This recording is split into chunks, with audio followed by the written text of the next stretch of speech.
اے پاکستان کے لوگوں، عمران خان کو بچا لو۔ قاضی فائز عیسیٰ صاحب مان گئے، لیکن کون سی بات مانے؟ عمران خان نے صحافیوں سے آج کون سی اہم باتیں کی، جبکہ جسٹس جہانگیری کے خلاف ایسے کیوں ہوا؟ آج کے گورکھتندہ میں اس پر بات کریں گے۔ السلام علیکم، آپ دیکھ رہے ہیں گورکھتندہ، ابرار قریشی آپ سے مخاطب ہوں۔ پاکستان کے اندر 12 مرتبہ کوشش کی گئی پاکستان تحریک انصاف کی جانب سے کہ وہ جلسے جلوس کریں۔ جہاں ان کی حکومت ہے وہاں انہیں جلسہ کرنے سے نہ تو کسی NOC کی ضرورت پڑی اور نہ ان کو کسی نے روکا۔ اس کا نام ہے KPK۔ کراچی ہو، سندھ، پنجاب یا کسی اور جگہ کے اوپر جلسہ کرنے کے لیے NOC لینا پڑتا ہے۔ یہ بھی دنیا کا واحد ملک پاکستان ہے کہ عدالتیں NOC دیتی ہیں اور باقی جو ادارے ہیں بیوروکریسی اس کو وہ ریفیوز کر دیتی ہے۔ اب آپ کے ذہن میں سوال ہوگا کہ کیوں جو ہے وہ NOC نہیں دیا جاتا، جلسہ کیوں نہیں کرنے دیتے؟ NOC مل بھی جائے تو اس کی وجہ وہ ایک لفظ، ایک جملہ، ساجد ماجد واجد، دیکھنا کہیں باہر لوگ تو نہیں جمع ہو گئے۔ چونکہ جب لوگ جمع ہو جائیں گے تو لوگ، عوام جو ہیں وہ طاقت کا اصل میں سرچشمہ ہیں، تو یہ لوگوں کے جمع ہونے سے اتنا ڈرتے ہیں، ٹانگیں کانپ جاتی ہیں، بھوک ان کی مر جاتی ہے، رات کو ان کو نیند آتی نہیں، تو یہ خوفزدہ ہو جاتے ہیں کہ لوگ کہیں جمع نہ ہو جائیں۔ اب اسلامی جمہوریہ پاکستان کے اندر نہ آئین، نہ قانون، نہ انصاف، نہ کچھ اور۔ یہی چیزیں تو لینے کے لیے آپ نے جلسے جلوس اور احتجاج کرنا ہے۔ بنگلہ دیش کی بڑی سختی سے آپ کو یاد آتی ہے، سری لنکا کی مثالیں ہم دیتے ہیں، پچھلی صدی کی مثالیں ہمارے سامنے ہیں۔ تو جب یہ سارے عوامل دیکھیں اور پھر جب ہم یہ دیکھتے ہیں کہ کس طرح کے حالات جو ہیں وہ پاکستان کے اندر چل رہے ہیں، تو وہاں پہ یہ کہا جاتا ہے کہ اے لوگو، اگر آپ نے اپنے آپ کو اور عمران خان کو بچانا ہے تو پھر باہر نکلنا، ورنہ اگر یہ چیزیں دونوں نہیں چاہیے، گھروں کے اندر بیٹھے رہو۔ یاد رکھیے گا جب تک آپ عوام باہر نہیں نکلو گے کچھ نہیں ہوگا۔ اور کل گزشتہ روز لاہور، کراچی، اسلام آباد اور باقی جگہوں کے اوپر سٹوڈنٹس جو تھے وہ نکلے۔ اس ملک کا بیڑا جو ہے وہ عوام اٹھاتے ہیں، اور عوام میں سے جو نوجوان ہوتے ہیں وہ یہ ساری چیزیں کر سکتے ہیں۔ تو عوام اپنی مدد، آپ باہر نکلیں، یہ جلسہ ہر صورت کرنا پڑے گا۔ اگر یہاں پہ ناکامی ہوئی تو آپ کو کسی نے گھاس نہیں ڈالنا۔ ہر چیز کو ٹھیک کرنے کے لیے جو ہے وہ ایک طریقہ کار ہے، اور پاکستان دنیا کا مختلف ملک ہے، اور یہاں پہ طریقہ کار کیا ہے کہ حق چھین کے لینا پڑتا ہے۔ تو لہٰذا لوگ باہر نہ نکلے تو عمران خان صاحب نہیں بچ پائیں گے، اندر ہی رہیں گے، اور اسی طرح سے چیزیں جو ہیں وہ چلتی رہیں گی۔ بڑی اہم خبریں ہیں جو اور بھی آپ سے ڈسکس کرنی ہیں۔ عمران خان صاحب نے صحافیوں سے کیا اہم گفتگو کی اور کیا باتیں ہوئیں؟ کہتے ہیں کہ میرا آکسفورڈ یونیورسٹی کا چانسلر بننا پاکستان کے لیے اعزاز کی بات ہوگی، اگر چانسلر نہ بن سکا تو بھی کوئی بات نہیں۔ عمران خان کی اڈیالہ جیل میں صحافیوں سے گفتگو، کوئی کاغذات جمع نہیں ہوں گے، خان صاحب نہیں چانسلر بن پائیں گے، الیکشن لڑ ہی نہیں سکیں گے، یہ پولیٹیسائز ہو گیا سارا نظام۔ اس سے قبل میں ایپیسوڈ کر کے آپ کو بتا چکا ہوں۔ عمران خان نے 8 ستمبر کے اسلام آباد جلسہ کے 3 مقاصد بتائے ہیں، اور ایک مقصد چوری کیا ہوا مینڈیٹ PTI کو واپس جو ہے وہ کیا جائے، دوسرا مقصد قبضہ گروپ سے ملک کو حقیقی آزادی دلانا ہے، تیسرا مقصد ملک میں آزاد عدلیہ اور عمران خان کی عدالت جیل میں صحافیوں سے گفتگو ہوئی۔ تینوں بہت بڑے لاجیکلی پوائنٹ ہیں، اور تینوں چیزیں جو ہیں وہ ہمیں ہر 2 صورتوں میں چاہیے۔ اب دیکھنا یہ ہے کہ یہ ساری چیزیں جو ہیں وہ کس طرح سے ہم کر پائیں گے اور کیسے جو ہے وہ ساری چیزیں ہوں گی۔ پھر کہتے ہیں کہ جب بھی مذاکرات کی بات ہوتی ہے تو یہ 9 مئی کا شور مچاتے ہیں، اور 9 مئی ان کی انشورنس پالیسی ہے۔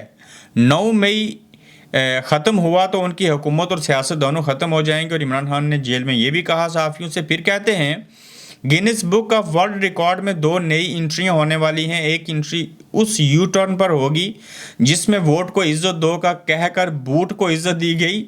Grains book of world record میں دوسری انٹری اس پر ہوگی کہ نواز شریف 4 امپائروں کے ساتھ مل کر میچ کھیلا، پھر بھی ہار گیا۔ عمران خان نے جیل کے اندر یہ بڑی اہم باتیں کی ہیں صحافیوں کے ساتھ۔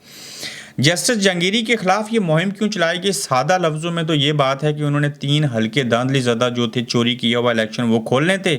ان کی اپنی چوری کی، دھاندلی کی زدہ ڈگری جو ہے وہ جعلی اس کے اوپر آ گئی، اور وہ ایک پروفیسر ریاض صاحب جو ہیں انہوں نے سارا کچا چٹا کھول کے رکھ دیا اور بتا دیا کہ یہ لوگ جو ہیں وہ کرنا کیا چاہتے ہیں۔ جس نے धांधली ज़्यादा 3 हलके इस्लामाबाद के नून लीग के खोलने का कहना था, गिनती करवानी थी। उसकी वजह से पूरे पाकिस्तान के अंदर साबित हो जाना था कि किस मेयार के ऊपर जाके धांधली हुई। एक जस्टिस जंगीरी के इस फैसले को, इस बात को रोकने के लिए उन्होंने इस इंतहा को पहुंच गई ये सरकार बूटों वाली कि इन्होंने बहुत खिलवाड़ किया। अब उसमें क्या हुआ, जिन लोगों को नहीं पता कि उनकी याददानी के लिए ज़रूरी है कि जस्टिस जंगीरी के खिलाफ मुहिम तब शुरू की गई जब उन्होंने इस्लामाबाद के 3 हलके खोलने का अंदिया दिया और असल फॉर्म 45 तलब किए। ये उनका सबसे पहला कसूर है। फिर क्या हुआ कि माजी में भी सुप्रीम कोर्ट के एक जज जस्टिस सफदर शाह की मैट्रिक की सनद जाली करार दे दी गई थी। सफदर शाह 3 जजों में से एक थे जिन्होंने जुल्फ़िकार अली भुट्टो को बरी किया था। कड़ियाँ कहाँ मिलती हैं? इस्टेब्लिशमेंट के साथ। इस्टेब्लिशमेंट कौन है? सादा लफ्ज़ों में फ़ौज। फ़ौज कौन है? इस मुल्क की महाफ़ज़। महाफ़ज़ क्या करते हैं आपको सामने पता है। आप इमेजिन करें कि 1970 और 80s की दहाई में क्या होता होगा। आज तो सोशल मीडिया है, ये कैमरा है, ये आप सारी चीज़ें में 10-10 प्लेटफॉर्म के ऊपर हम ये वीडियो लगाते हैं और सारे लोग देखते हैं। उस वक्त तो ब्लैक एंड वाइट अखबार थे तो कई बार बिना लिखे प्रिंट होते थे। तो ये साहिब किरदार जो बने बैठे हैं, इन्होंने बड़े बड़े जवाल देखे, बड़े बड़े ऐब छुपाए हुए हैं इन्होंने, जो कि इस दौर में नहीं छुप सकेंगे। तो ये उस वक्त के जज जिसने जुल्फ़िकार अली भुट्टो साहब को बरी किया था, उसकी मैट्रिक की सनद जाली ले आए थे। ये छोड़ें, ये तो कह सकते हैं ये शख्स पैदा ही नहीं हुआ, इसका नाम ये है ही नहीं है। ये भी कह सकते हैं कि जस्टिस जंगीरी जो हैं ये इसके अम्मा अब्बा ये नहीं है।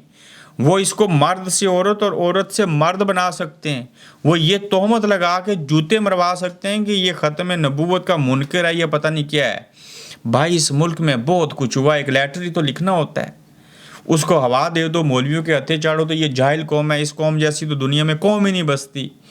एक तरफ शऊर है, दूसरी तरफ जालियत है। जाएँ तो जाएँ क्या, कौन सी अच्छी बात करूँ और कौन सी बुरी बात करूँ। बहरहाल कह मैं ये रहा हूँ, इन जज्जों को बचाइए, वकला साहिबान आप सामने आइए, अवाम आप कुछ हिम्मत दिखाइए, वरना तो बात आगे नहीं बढ़ेगी। काजी फायज ईसा साहब मान के जनाब, माने क्या है ये बात आप बड़े बागौर सुनिए।